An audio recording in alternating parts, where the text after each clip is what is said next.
One Heat Minute Productions presents Guide for the Film Fanatic, the podcast where we invite a guest to pick one movie from Danny Perry's seminal 1986 film reference book and talk to us about that movie. I'm your host, Jason Bailey. Hello. And across the mic and across the country from me is my co-host, Michael Ho. Our guest today is the author of the new book, Rewinding the 80s, Cinema Under the Influence of Music Videos, Action Stars, and a Cold War, from Running Press and TCM. It's on shelves Tuesday, and it is an in-depth journey through the highs and lows of 80s cinema, with profiles of hundreds of films and how Hollywood studios around the globe reflected a period of cultural change. Our guest is also the author of Summer Movies, 30 Sun-Drenched Classics, and the editor of Sidney Poitier, The Great Speeches of an Icon Who Moved Us Forward. Folks, please, I'm going to fuck it up. I'm so self-conscious about it now. Folks, please say hello to John Malahy. Hi, John. Hey, Jason and Mike. Great to see both of you. And it's kind of weird having seen you on video and heard you on podcast form before to actually like interact with you. You're real people. Hello.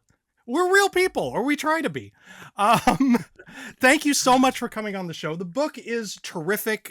We've had a lot of authors of these Running Press TCM books on our show. Obviously they're kind of ideal for us. And I'm just always so taken by the tremendous job they do, with layout, and the look and feel of the book is slick. It looks great, like an 80s book should. But I guess the first question, I guess, really is about your personal entry point into this era of cinema. Like, what is your relationship to the movies of the 1980s? Well, yeah, the book has kind of two origin stories, I guess. One is just, I'm a child of the 80s. I was born in the early 80s. And I feel like I've heard this before, where the movies that come out right before you start getting into film always remain sort of special or mythical in a way. And I've always wanted to go back and explore. I kind of came of age in the mid 90s, late 90s, and, getting into films of that era, and the stuff right before that was part of my lifetime. I've always wanted to kind of dig deeper into. It's the best audience. It is. It truly is. I'm sure you have experienced the same thing a little bit. Like, you write the book that you want to read, right? Yeah, absolutely. And there's a lot of 80s books that are like nostalgia tinged, or, best teen movies of the decade, or like action stars or whatever. There was a great book last year by Chris Nalshawati about the films of 1982, which is really fascinating. But, I was wanting something more comprehensive, more of an overview. And really, this kind of leads into my other point, which is that I worked for Turner Classic Movies for many years, and I helped kind of start that book program there. And I'm very proud of all the books that we worked on over the years. And I had been pushing for so long to do something on the 80s, because I felt like TCM has this reputation of, and rightly so, of like golden age Hollywood, 30s, 40s, 50s, and we would play things from later decades and sometimes get some feedback that people weren't too excited about. Oh, that Facebook page, man, it could get raucous in that Facebook page. Oh, absolutely. Yes. And some of the feedback we get was interesting. I'll just say that.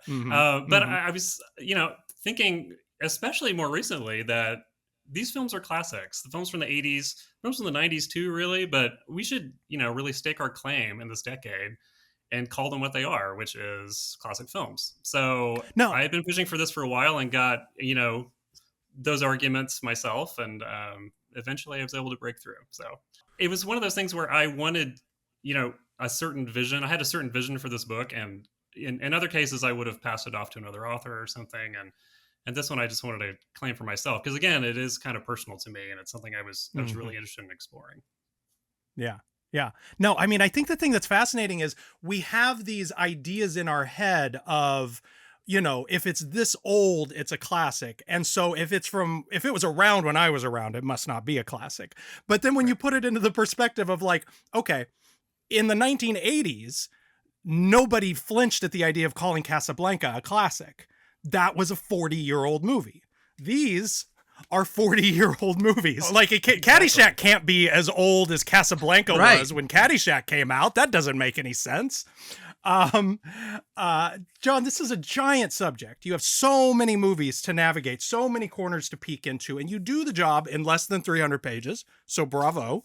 Tell us about how you landed on the sort of the organization of the material, the format of the book, which is I think would best be described as organized thematically, but that's not a strict definition. Maybe, I don't know. How did you get to how the book was going to be assembled?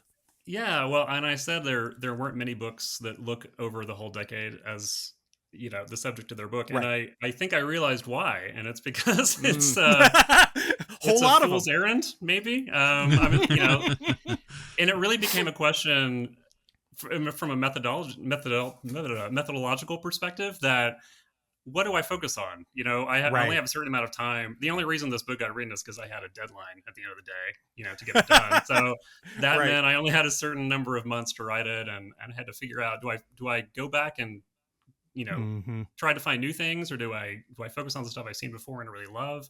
I had a few topics I really wanted to talk about, which was obviously teen movies, horror Sure. films, the Yep. music from the decade, which is sort of a wide-ranging subject.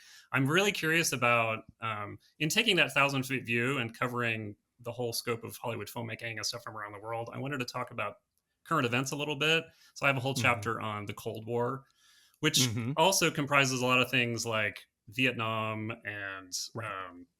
the arms race and Mm-hmm. all sorts of things, war games, all those things. Red Dawn, Superman baby. 4, right? Space Camp, everything you can think of. And then, like spy movies and stuff like that. So I have, the Roger Moore Bonds and all those. But I start the book out actually. It's sort of a downbeat note because I was really curious about the filmmakers from the 70s, that new Hollywood era, that Mm-hmm. generation of people like Scorsese and Coppola, and how they had a hard time in the 80s, Yeah. how they Yeah. still making great work and real personal stuff, but commercially and industrially kind of fizzled. Mm-hmm. Some people were sort of pushed out of the studio system, like Robert Altman. Some people were pushed out of the country. Terrence Malick didn't make a movie all Mm-hmm. decade. Right. There's all these interesting stories about people who just had difficulties, and so that's the first chapter of the book. And I even start out, in the introduction with sort of the critical assessment of the time, which was, I have a quote from Sheila Benson, who was the chief critic at the LA Yep. Times during the 80s, and her end of decade roundup, and this was like Christmas Eve on in 1989, and she says this was Yeah. one of the sorriest decades in the annals of film. And Ouch. so the book is a Merry response Christmas, to everybody. that. Right. Yeah. Exactly. And I kind of get where she was coming from. And then she goes on to list, all these great films. Right. So there was obviously some gems in there. But I was kind of determined to explore this for myself. And I feel like since so much time has passed, you can kind of reevaluate a lot of these things. Yep. Things that were maybe considered just bad or trash or whatever at the time are Mm-hmm. suddenly gain value, Yeah. 4 decades later. Yeah. Well, it's And a thing that we say a lot on these shows is we didn't know how good we had it. And I think that really yeah, does kind of come into play with some of these 80s Look, pictures. not to repeat myself from a previous episode, but there is nothing wrong with Ishtar. Perfectly lovely movie. And if you thought it wasn't funny to make like Warren Beatty the ugly one, then you have no sense of humor. I don't know what to say. Like so much of the sort of 80s, I'd never seen that movie, and then we watched it for one of the shows. It was perfectly fine. Not the greatest thing that ever happened, but that's a nadir of Hollywood. Come on, guys. Like, you well, just needed a headline. a lot of films get penalized for losing money or whatever, and Right. I understand that. Or they get, But that's not my concern. I didn't fucking pay for it. You know what I mean? I don't care about that. well, in 2025, it doesn't matter anymore, right? As long as the Right. films are available to watch and see and think about, especially in the Exactly. light of 4 decades of filmmaking since then, it's kind of Exactly. it's a different environment. Exactly. Well, and to that end, we're always kind of on the lookout for unusual recommendations for, movies that might not be on everybody's radar as canon of the period. Were there any films that you saw for the first time in the course of the research that you think are sort of under discussed, underrated, should have a higher profile? Oh gosh, tons. And I have a few that I just couldn't even get in the book too. That I Mhm. still things like I've heard the mermaid singing. Do you guys know that Mm, Patricia Rozema sort of Canadian yeah. independent film? Um, Atlantic City, Louis Malle's film that sort God, of it's ran under the radar for many magnificent. years. Yeah. Um, a lot of actually, I'm not a huge horror movie guy. I had to sort of call upon some friends and acquaintances and experts in Mm-hmm. the field for that. So watching stuff for the first time like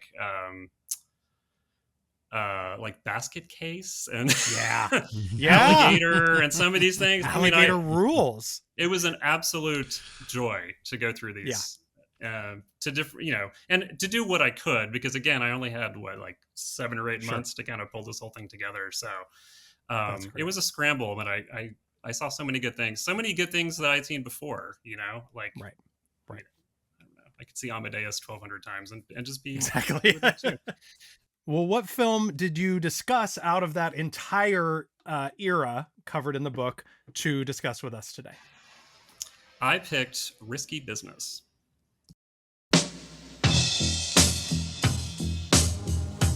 So your folks are going out of town. God, the parents are going out of town. Are you having a party? I mean, how many of those movies did you watch? Did you lose count? I feel like that was the like quicksand of the early 80s. Absolutely. And there it is. We will get back to it, but the fact that the trailer is, at least the first half of it, is organized around the underwear image and the Seeger song, like, there's a reason this became the thing everyone thinks of when they think of this movie. I feel like Tom Cruise as a person really thinks this song is cool. I believe you. I do think this is a really good trailer, though. I think it really It's shows a great trailer. the appeal. I mean, it gets it across. Absolutely. A party? And does it in a way that is not going to alienate an audience by the sort of artsier touches that ultimately, I think, make it a more interesting movie than a lot of its contemporaries. Obviously, we will get to all of that. Bronson Pinchot is a baby. Curtis Armstrong is like an infant in this movie. I never thought I'd never seen Joey Pants look young before the first time I saw Risky Business. Did Bronson Pinchot like join a monastery and start making beer or something? Because it feels like he was everywhere for a while, and then did the TV show just sort of end it all, or did he retire to the Arctic? Great question. Yeah, I don't think he needed to continue making money after That's the what I'm TV saying. show Like, hit season 8 or whatever. so did he just become a still life painter? What he returned. He was in the most recent Beverly Hills Cop movie, which was pretty darn good. Risky he Business needs is to the hit do a buddy movie with Rick Moranis. I'm sorry, I'm done. I promise I'm done. Risky Business is the hit 1983 sex comedy drama from first-time director Paul Brickman, whose only 2 previous credits were for the screenplays of the excellent Citizens Band by director Jonathan Demme, also known as Handle with Care, and the somewhat less excellent Bad News Bears in Breaking Training. It was also the breakthrough role, as we mentioned, for the young Tom Cruise, his 5th film, after making his debut 2 years earlier in an awkward one-scene role in Endless Love. Also a big breakthrough for Rebecca De Mornay as his romantic interest. They were an item off-screen for some time thereafter. As we mentioned, it also boasts early supporting roles by the great Joey Pants, a pre-Revenge of the Nerds Curtis Armstrong, and a pre-Beverly Hills Cop Bronson Pinchot. Mike, what does our friend Danny Perry say about Risky Business in Guide for the Film Fanatic? What's the guy's name that was in Revenge of the Nerds? Curtis Armstrong. Bro, that guy smells like my living room from when I was a kid. Like, just when I see him, you know what I mean? Like that, like, Yes. I mean, I saw him Yes. so much. Like, Yes. I have smells associated with that guy. Also very good on Moonlighting, which I rewatched recently for a book. Yep. All right. Sorry, to the professionals. Directorial debut by Paul Brickman puts all other teenage sex comedies to shame. Danny Perry comes out swinging. Strong. Coming out swinging. Not the expected exploitation film. It's very funny, extremely erotic, and smart. Brickman's excellent script perceptively zeroes in on what is at the heart of teenage anxiety, particularly that experienced by male high school seniors. Getting laid, getting into the right college, even more important, keeping honor in front of friends, desiring freedom but being scared of having too much, living up to parents' expectations, and worrying that something disastrous will happen out of the blue that will ruin the future. Brickman realizes that the most exciting experiences for teenagers are those which might lead to disaster and which will cause them to feel guilty. When Tom Cruise's parents leave town for a few days, he is left alone in their exclusive home in a ritzy Chicago suburb. Urged on by friends, he calls up a hooker who is listed in a sex magazine. Rebecca De Mornay arrives, "Are you ready for me?" And they have a night of sex that surpasses all his erotic dreams.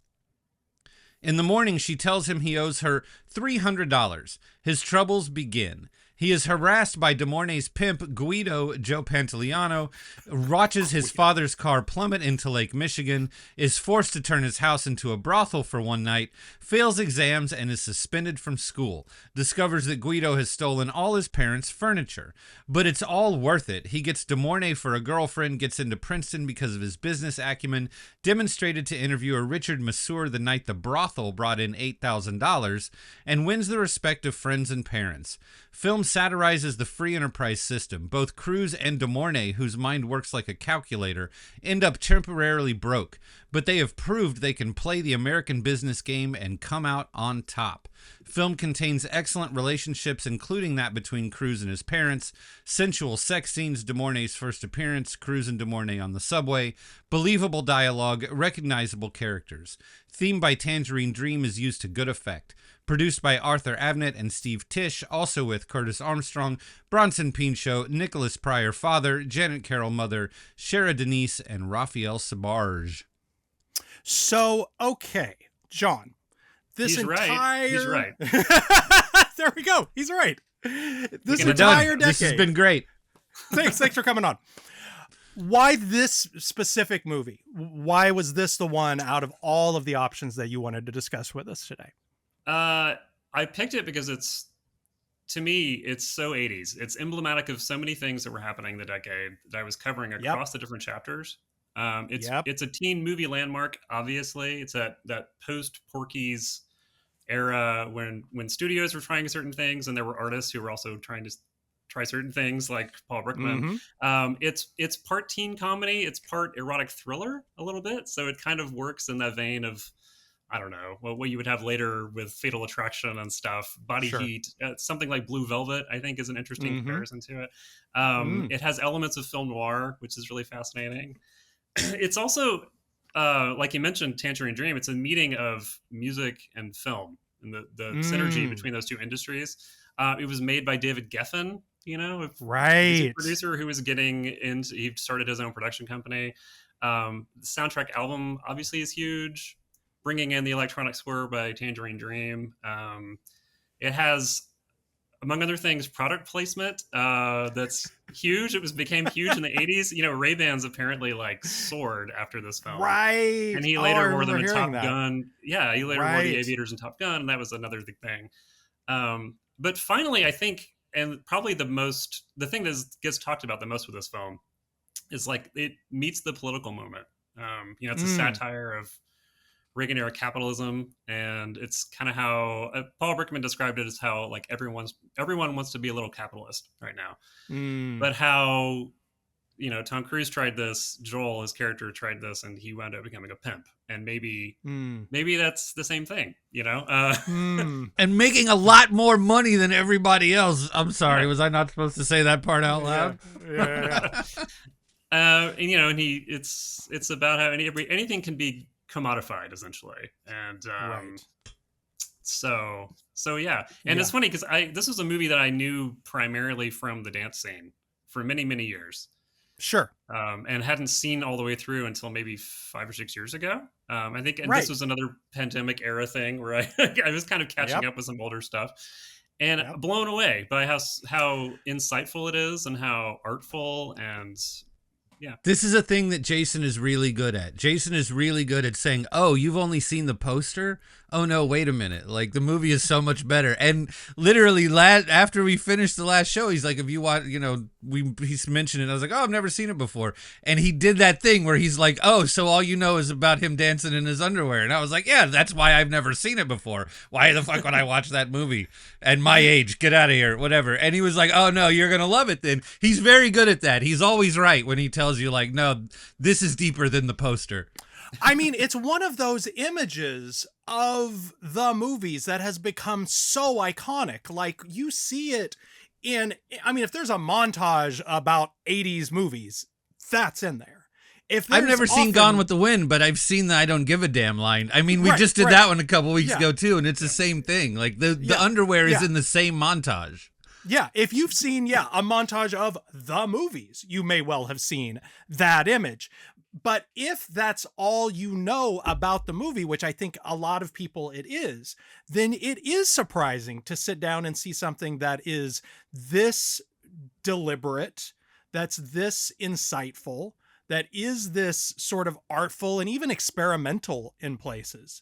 And you're right, that actually has things to say about the conspicuous consumption of the 1980s. That if all you know is the poster and the underwear scene, then you might think of it as an example of the thing that it's critiquing. To the extent and to an extent, I think you have to package it in that way if you're going to satirize it, dramatize it, perch on that kind of razor's edge of representation and critique, if that makes any sense. And I don't feel like, and correct me if I'm wrong, because you're the authority on this, I don't feel like a lot of the movies of the 80s were looking at this stuff with a critical eye whatsoever, or at least certainly in mainstream studio movies by 83. Well, Porky's had come out the year before, 2 years before, and that's what 81, the studios wanted. They didn't have high expectations for these films. They were cheap for one thing, because you didn't have to have stars. Sex is appealing. It's kind of like horror films from the era too. I think you could get away with a lot cheaply because the appeal was already there for teenagers. The genre was what sold it, and not any particular person. Yeah, and I guess they had a lot of trouble marketing this too, because it did well, but in terms of the way that they were trying to angle it, Paul Brickman saw the original, poster and stuff like that, and the ads, and it came off as they were doing that sort of sex crazed kind of, a horny teenager movie. That's what. Yeah, exactly. And he's like, no, that's not what this movie is, and he had to kind of go back, and I think they actually hired their own publicity firm to help and develop the poster and all that stuff. So yeah, it was definitely, it was trying something different, and it still works today. I think it's the way to me, it's like, it doesn't feel as dated as some of those other films do too. And I think partially, and I'd love to have this discussion with you guys. Do you think this is really a comedy?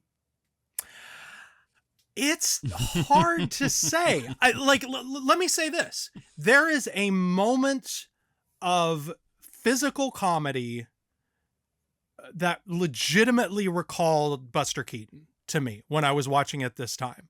The timing of the car on the dock.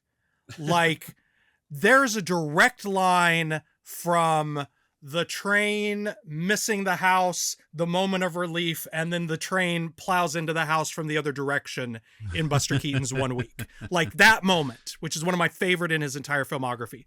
Like, they are replicating that beat for beat in when the car goes into Lake Michigan. Like, the it's gonna happen. Oh, we saved it.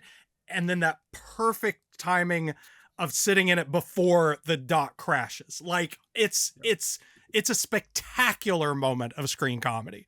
So I would have a hard time saying that any movie that doesn't have a beat like that is not a comedy, but it certainly doesn't seem to be the primary concern. Yeah. I'm not saying that it isn't, but I just feel like there's an argument to be made that it's not. Like, I could see... There is. I could see a comedy version of this film. They made Night Shift the year before. I mean, it's not a teen movie necessarily, but it's a comedy Good comparison. About like an impromptu brothel, essentially. Right. And and and Ron Howard does this thing with it, and it's a lot of things are different, including like the romantic aspect of it and the ending and all these things, and obviously the tone. But I feel like this movie's more of just it's somewhere between teen comedy, teen film, and erotic thriller, and there are moments of levity in it to kind of little incidental comedic scenes, just in the nature of teenagers being teenagers together. Well, just spitball, like, if this is a comedy, right? Like, if this is being made by whatever, the people that wrote Caddyshack, it doesn't end that way. No. It doesn't end with him losing all of his money, like, to get all of his stuff back. Like, all the sort of the ending of this movie, I felt like was very, very smart and really interesting and, frankly, totally unpredictable. I mean, in a way that, like, you can usually see the end of these things coming by 30 minutes, but like he didn't come out of the house with a, flamethrower and, Sin Guido packing, you know what I mean? Like it just, the end of this movie was so smart and so subtle and so good. And, Perry sort of going back and reflecting on the relationship that he had with his parents. That stuff is really, really, on screen at the very end. I just think like there's definitely funny stuff throughout, but if you think about the way a comedy version of this movie ends, right. That is not how the comedy version. That's not how the Caddyshack version of this movie finishes. Way too smart for that. The comparison that you run across not infrequently, this is not an original insight, is the idea of this as sort of like an early 80s version of The Graduate. And I think in terms of what they're trying to do, the sort of coming of age narrative, it's apt because, this launched Cruise in a very similar way to that film launching Hoffman. But I think tonally, that's a pretty good match. The way that Nichols is mixing sort of comedy, drama, poignancy, the way that music is deployed as a storytelling device, I think is really key. It has a sense of montage that I think is pretty similar between those two. But it's certainly, you're both right, is not anything that we would consider a sort of standard movie comedy in any sense of the word.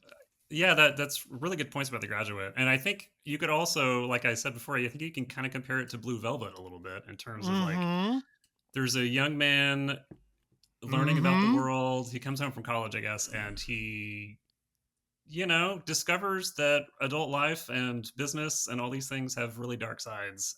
And there's a dark sort of romance, noir-y sort of, romantic aspect to it and all these things. Right. That is not a comedy, although it does have moments. Although it does have moments. Pabst Blue Ribbon! Yeah. Right?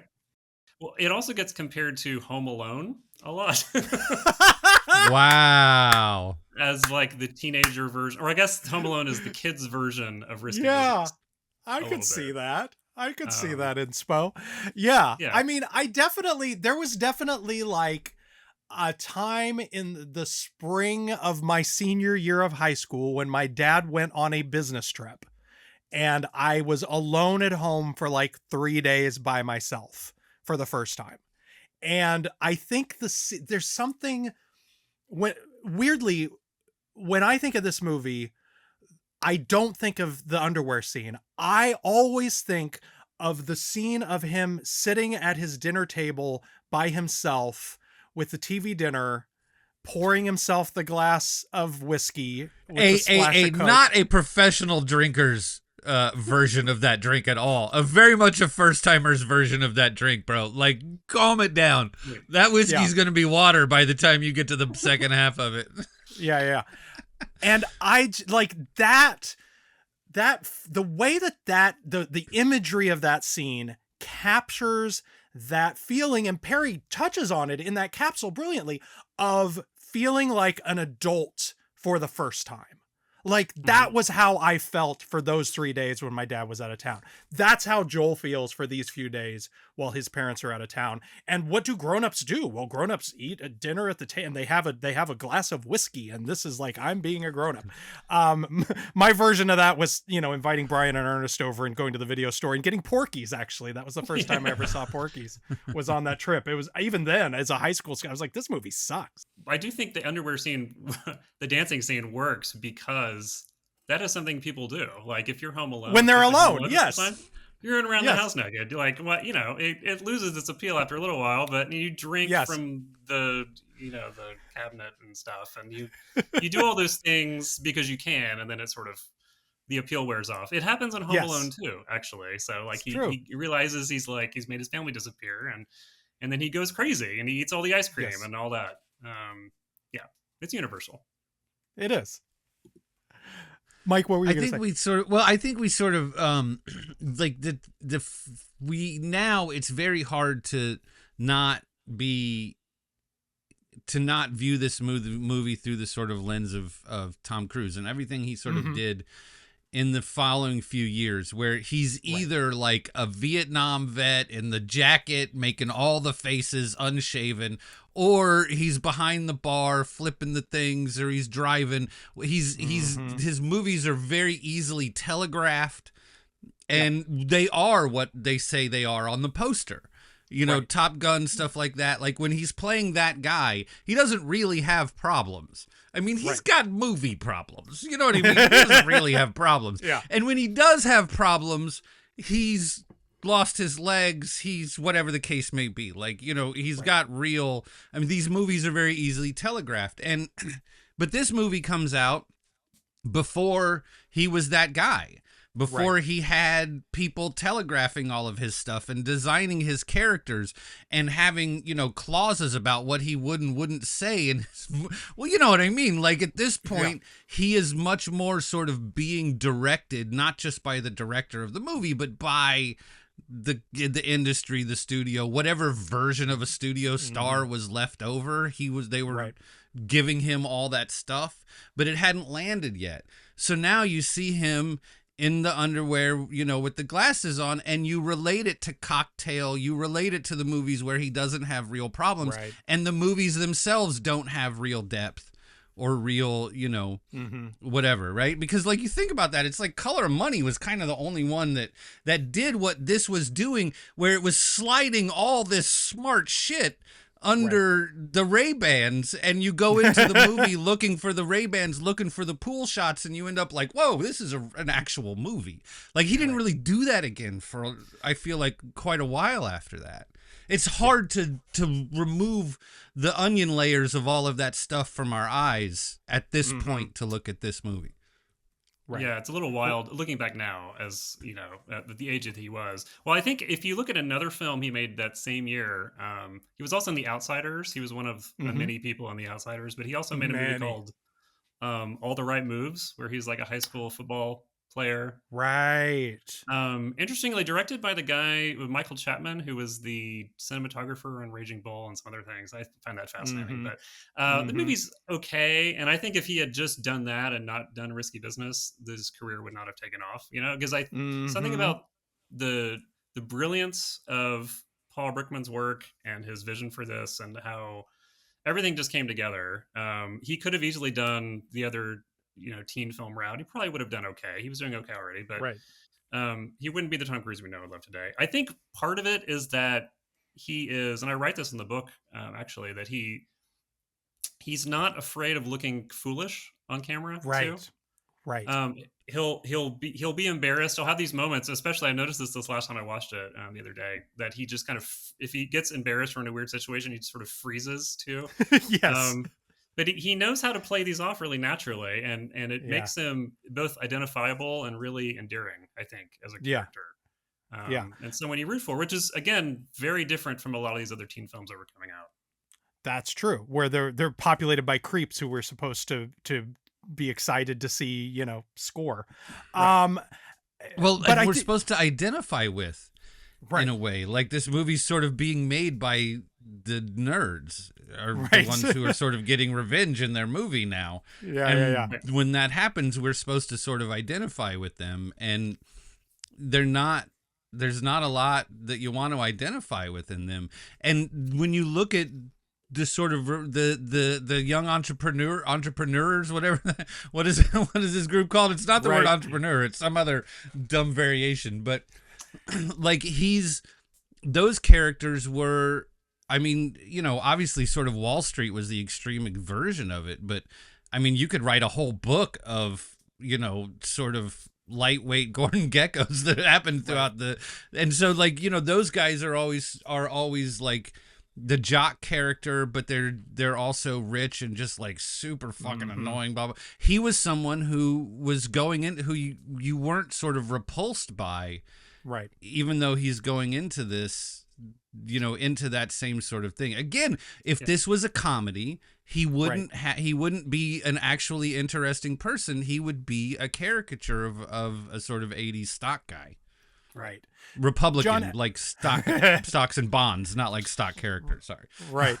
Yeah. I mean, when you think about it, he's in here a fair amount. Like, is there a single actor who sort of captured the ethos of this era as fully as Tom Cruise did? Because I'm having a hard time coming up with one. I mean, the other person that I compare him to is Matt Dillon a little bit, just because he also, but not at the same level, you know? I mean, Matt Dillon was doing interesting work, and he started really young, and he ended with Drugstore Cowboy, you know? Right. So they had an good interesting arc. trajectory. And then he continued working, but he doesn't have the same career as Tom Cruise. You know, bless him. Right. But I don't know. No, I think, I mean, I gave him a lot of, I gave him a big word count just because I felt like he, among all people, sort of deserved it.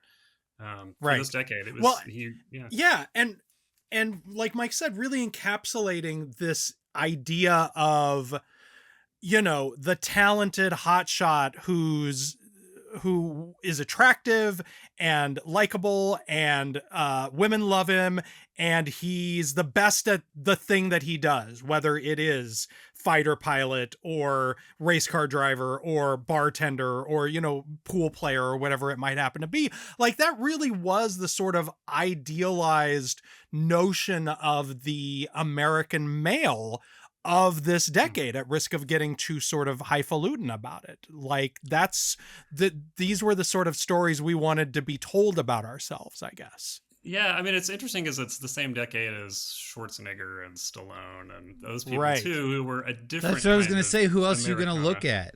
Right? I mean, who, like, everybody else is sort of super jacked. Also, we watched him grow up. Like, Schwarzenegger was already huge by the time we saw him. Bruce Willis was already bald. Like, you know what I mean? We watched, I was saying that earlier, it feels like watching this movie sort of feels like looking through my high school yearbook in a way, just because I've been looking at him for so long. It sort of feels like I went to high school with him, but I just haven't talked to him since then. Sorry. Now what's, I think, the strangest aspect of this, in this picture, in terms of its afterlife, John, is this seems like the arrival of a major filmmaking talent. Paul Brickman writes, directs, has a big critical and commercial success, and then what happens then? It's a very strange turn. Like, he doesn't make another movie until 1990. So it spends 7 years. That movie comes out. It's called Men Don't Leave. It doesn't do any business. It doesn't get good reviews. And then that's kind of the career for Paul Brickman. What do you think went wrong there? What happened there? He's talked about it like comparing himself to J.D. Salinger or other people who just sort of couldn't take the exposure. I think this movie blew up and it was great. Yeah. At the same time, he had this William Friedkin movie that same year that he wrote called Deal of a Century. Oh no. Which was, have you seen that? Chevy Chase. Yeah. It's not good. Yeah. Sigourney Weaver, Gregory Hines. William Friedkin, renowned for his comic chops. Like, I love William Friedkin. He's one of my favorite directors, but he's not. He doesn't make funny movies. Yeah, it's a weird match. And I mentioned this in the director's chapter of people who, because he had an amazing 70s. He made Sorcerer that came out the same week as Star Wars, and supposedly that's why it failed. But it failed, and then he made Cruising, and it was real controversial, and blah blah blah. He's got all these troubles. But yeah, it's like this weird, satire of the arms race and stuff. It does not work. That one got lambasted, and I think that didn't help. But because he had the spotlight on him at this point, right? And he kind of just left Hollywood. I don't think he liked the visibility. There was one quote that I loved that somebody said he had a low tolerance for the actor bullshit, which is like having to work the system to get a project through and keep the talent happy, essentially. Yeah. All of that stuff. Wow. But you're right, he did come back. The movie Men Don't Leave is... you made a face. It's fine. It's not good. It's not a good... Well, it's just, Risky Business has a hook to it. Like, your parents go out of town and you start a brothel. Like, great. Sign me up, know? This movie is about Jessica Lange as a mother, a widow who has two sons. One of them's young Chris O'Donnell, which is fun. That's the most interesting thing about the movie is seeing Chris O'Donnell young. And, she has to kind of make her way through life and get a job. And, she winds up working for Kathy Bates. It's interesting to people who wind up being in it, but it's a sweet movie. It doesn't do a whole lot for me. Yeah. Or anybody else, apparently. There you go. And yeah, so hopefully, I would like to think that people like this are given opportunities, and maybe he had some. He said he had been contacted to direct, Forrest Gump and stuff like that, and just kind of turned it down. But it's a mystery. He's in a monastery making beer with Bronson Pinchot. There you go. In my mind, which is where I live. All right, friends, let's talk about the release and reception of Risky Business, which opened in New York City on August 5th, 1983, alongside The Star Chamber, Get Crazy, Twice Upon a Time, and Daffy Duck's Fantastic Island, which was definitely the only one of those that I saw in the theater. Also in theaters that weekend, Class. Speaking of the kind of sleazy, horny teenager movie this could have been, Octopussy, which actually is not a horny teenager movie. It's a James Bond movie. Jaws 3D, Pauline at the Beach, Staying Alive, Trading Places, Flashdance, War Games, Liquid Sky, one of my favorites, Porky's 2 The Next Day, National Lampoon's Vacation, and the re-release of Disney's Snow White and the Seven Dwarfs. Mike, what were the news headlines on that day? Friday, August 5, 1983, and there's a bit of 80s high culture on display on the front page of the New York Times with a story about a Coast Guard cutter towing a 45-foot sailboat into port in Brooklyn after the boat was seized with 3,500 pounds of marijuana on board. Hey! Party foul. Where's the movie about packing that boat? You know what I mean? That's the one the Caddyshack people should have been making next. There you go. I'd watch that. The CDC reported that the number of AIDS cases reported each week had more than doubled in the last 6 months. So, every week, they're taking in reports from around the country, and they had more than doubled. I guess they didn't have the understanding or designation of HIV yet, because there's no mention of it. They just say AIDS at every possible opportunity. Whatever you call it, 83 was a dark time. Yep. Love to everyone who survived it, and most of those who didn't. Yep. That kind of works its way, I think, into the erotic dramas later on, the Fatal Attractions, or sort of, you can kind of see them as allegories for those sorts of things. But it kind of gives a different tinge to some of the sex comedies happening earlier in the decade too, I think. That's a good point. And finally, there was a tight little article about an event in Wiesbaden, West Germany. How do you say that? Is it Wiesbaden? I don't know. I don't want to be able to sound like a German, so you know what? I'm going to say Wiesbaden. No. Go back. The way to go, I have found, is always to just take the most sort of flamboyantly overdone possible Germanic pronunciation, and if you do that, you're probably at least close. So, really put some oomph in it, Mike. Yeah, I don't want to sound like a German. I'm just gonna go with West Germany. I'm just gonna go with straight up the anglicized version. Fair enough. There was a tight little article about an event in West Germany where the German Green Party decided to stage a protest against the U.S. military who were stationing medium-range missiles in their country. U.S. Lieutenant General Paul S. Williams Jr. was at a reception for American commanders in the area when Regional Green Party Deputy Frank Schwalbe-Hoth approached General Williams, shouted, "Blood for the bloody army," and poured a glass of his own blood on the general's chest. Wow. What's up, protesters? You can learn a little something from these psychotic West German Greens, huh?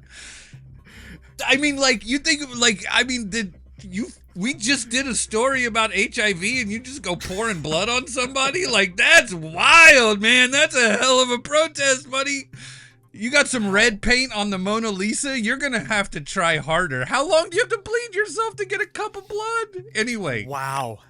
That's why I had to put the Cold War in my book, you know? You just yes. Stuff you just wouldn't believe. God, that's talking. You said party foul about the marijuana boat. I think that's a bigger party foul when you're splashing glasses of blood on people. Woo! Jason, what did the critics say about Risky Business? They mostly liked it, Mike. The Times' Janet Maslin was a little lukewarm, calling it, quote, part satire, part would-be suburban poetry, and part shameless showing off. Mr. Brickman's talents are evident, but they are unevenly applied to this material. He's as capable of a slow-loving shot of a lawn being watered as of a witticism that's original and wry. The best things in Risky Business opening today at the Sutton and other theaters really are fresh, like Joel's fantasy of finding the house surrounded by the police as a man with a megaphone warns, "Get off the babysitter." On the other hand, there are too many moments where Mr. Brickman's pretensions fly out of control, end quote. Roger Ebert. I am over showing off as a criticism of movies. Me too. Like, me too. You could just, 2001, he's just showing off that he could get all these people to build all these amazing things and film them in ways they look real. Yes. He's just showing off. I'm over that criticism. I'm sorry, carry on. That's fair. Roger Ebert, on the other hand, gave it 4 out of 4 stars, raving, quote, Risky Business sounds like a predictable sitcom. It is not. It is one of the smartest, funniest, most perceptive satires in a long time. It not only invites comparison with The Graduate, it earns it. He concluded, this is a movie of new faces and inspired insights and genuine laughs. It's hard to make a good movie and harder to make a good comedy and almost impossible to make a satire of such popular but mysterious obsessions as guilt, greed, lust, and secrecy. This movie knows what goes on behind the closed bathroom doors of the American dream. End quote. Nice kicker, Raj. I would drop the mic, but... Across town at the Chicago Reader, Dave Kerr was similarly rhapsodic. Quote, Paul Brickman's 1983 film approaches Jerzy Szymanski's Deep End as one of the finest film explorations of the end of innocence. Taking off from the format of a typical teenage sex comedy, Brickman deepens the characters and tightens the situations, filming them in a dark, dreamlike style full of sinuous camera movements and surrealistic insinuations. Brickman found a tone I hadn't encountered previously, one of haunting lyrical satire. End wow. Quote. But, of course, far be it from me from not pointing out our old friend David Denby stepping on a rake in his New York Magazine review, writing, Risky Business, a movie about a nice boy losing his virginity, is a first-time director's clear failure that I normally wouldn't get belligerent about, but the picture is so confused, so strange, and so upwardly corrupt that I can't resist. End quote. Never changed, Denby. About a boy losing his virginity. Yeah. Never changed, David Denby, and by that we mean never stop being wrong. How did it do in terms of box office and awards, Mike? Killed at the box office, unsurprisingly, thanks to its savvy ad campaign and that immediately iconic clip of Mr. Cruz boogieing to Bob Seger. It grossed $63.5 million, a not too shabby return on investment for a $6.2 million budget. That's Bravo. why Tom Cruise Had a career for 40 years. Yeah. Okay, I see. 10 times ROI. Yeah, that'll get you going. I see, okay. Yeah. It came in 8th for the year of 1983, according to Box Office Mojo, besting such big hits as Mr. Mom, Superman 3, The Big Chill, and the aforementioned National Lampoon's Vacation. You never in a million years would I have guessed that this movie outgrossed Vacation just by the exposure that I had to those two things in the 1980s. Yep. Yeah, that's quite a stat. And while Oscar gave The Picture the cold shoulder, it did receive a WGA nomination for Mr. Brickman for Best Comedy, written directly for the screen, and nabbed Mr. Cruise a Golden Globe nomination, his first, for Best Performance by an Actor in a Motion Picture, Comedy, or Musical. He lost to Michael Caine for Educating Rita. All right, now it's time for a segment we call Double It Up. Oh, sorry. Did you have something to add, John? Apparently it's a comedy, so. Up for Comedy Awards. Whatever. I still stand by my original statement. John, the day that we let the Golden Globe people have the last word on anything of importance, we just shut the whole fucking thing down. So we're with you. We're with you. We got your back on this. Now it's time for a segment we call Double It Up, where we each select one movie that we think would make an ideal double feature with today's focal film. John, you're our guest, which means you go first. Okay, so a lot of different directions we could go in. I've mentioned a lot of other films. I mean, The Graduate is an obvious one. You know, Ferris Bueller is kind of a lot like this, just with a very different tone. I mentioned Blue Velvet. I thought I might be doing like another teen film that was really dark, like Less Than Zero or something. Like maybe that's a continuation of his story. I don't really like Less Than Zero. So so I'm not going to go with that. I'm actually going to better soundtrack than movie, in my humble opinion. Well, on that note, I picked something that if you like sort of the vibe and the soundtrack and everything from Risky Business, which again, Tangerine Dream had a lot to do with that, I would recommend Thief. It's the Michael Mann's 1981 film, his directorial debut. Nice. It's another kind of stylish director who did have a career, went on to be associated with a certain look and feel from the 80s, and great soundtracks and all that stuff. It's a neo-noir with James Caan. If you haven't seen it, I would say stop the podcast. We were almost done, so keep going and then go watch it. It's another Chicago movie too. I was gonna say that's a nice Chicago connection. at night, wet streets, kind of moody. It's great. Yeah, it is. And I think weirdly, I sort of see a similarity between the pragmatism of the central romantic relationships, but in the two films. That's not a pairing that would have occurred to me, but that's a very good one. I went a little more obvious. And we talked about it a little bit on the show before. I've always maintained that really maybe my favorite Tom Cruise performance is in Rain Man, which is my pairing, because I think it so compellingly punctures for the first time this aura that he is building that we were talking about just before in these 80s movies. The sort of untouchable, grinning, cocky guy who's the best at everything, fast talking, fast thinking, winning at everything sort of situation. What's great about the character that he's playing in Rain Man is a guy who can't get by on flash and pizzazz and bullshit anymore. That he's playing a character who is in over his head, who's still trying the same moves, who's trying his sunglasses and his pearly whites and so forth, and has actually come to put up or shut up time and can't put up. I think it makes it a really interesting sort of point on that continuum of the kind of roles that he was playing, the kind of characters that he was being offered, and the sort of, again, sorry, not to get too, artsy fartsy about it, but the idea of Tom Cruise as our idealized American male. To see a character like that at the end of the 80s no longer able to pull it off, I think was really interesting, and made for, I think, a terrific performance, one that was not talked about much at the time because everyone was giving all their attention to Dustin Hoffman. Mike, what's your pick? Well, I think my favorite 80s house party movie is Valley Girl, right? There you but go. I can't. I mean, I can't pick that one because like it's the one that makes the most sense. But the whole time I'm watching this movie, it feels like After Hours and Ferris Bueller had a baby. So I am gonna have to do a double feature. We're gonna have to triple it up, I think. There you go. Because initially I really was thinking, but by the end of the movie, it's so clearly watch After Hours first, then Ferris Bueller, and then make your way to Risky Business last. And I think you'll be really both prepared for sort of what other people were doing, and sort of like how this movie stands out. I mean, this was a conversation you mentioned. Not Body Double. Well, we just did Body Double. Oh, you did. Yeah, Body Double. It was Body Double. Okay. I mean, you're talking about Body Double and, referencing it as a genre movie. And it's like, okay, go watch Driller Killer and see what a genre movie feels like. And then come back and watch Body Double again and see why it's not that. And like, I think you watch, After Hours and Ferris Bueller are both really good movies that are comedies and that are intentionally doing something different. And if then you watch Risky Business, you'll see why this is not what I at least always thought it was.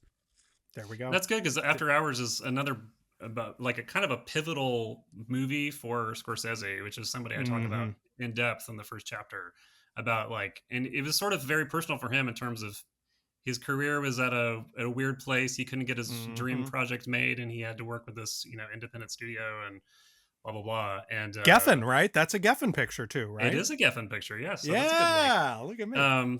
So good picks there. I like those. And I think Rain Man is another one where he isn't afraid of looking kind of like a jerk through the whole thing. Yeah. So in a way, it does actually fit in with I think what his appeal is for a lot of people. I agree, big time. John, Rewind the 80s is on Bookshelves Tuesday. It's a terrific book. Thank you for coming on to talk about it. Where can people follow you on social media? Anything else you want to plug, et cetera, et cetera? Yeah, well, follow me on Instagram. I love to plug Letterboxd as well, just because I love seeing what other people are watching and getting their perspectives on things. So it's just my name on both of those channels. And I'll be this coming week on the TCM cruise working on TCM stuff. So I'll be doing that kind of when the book comes out. I'll be doing a little book signing up there. So, and I'll be doing different events and stuff. You can check me out on Instagram for those things. There we go. I'm Jason Bailey on Blue Sky and Letterboxd. Mike, where can people find you? I am Fifth Column Films on Instagram and Blue Sky.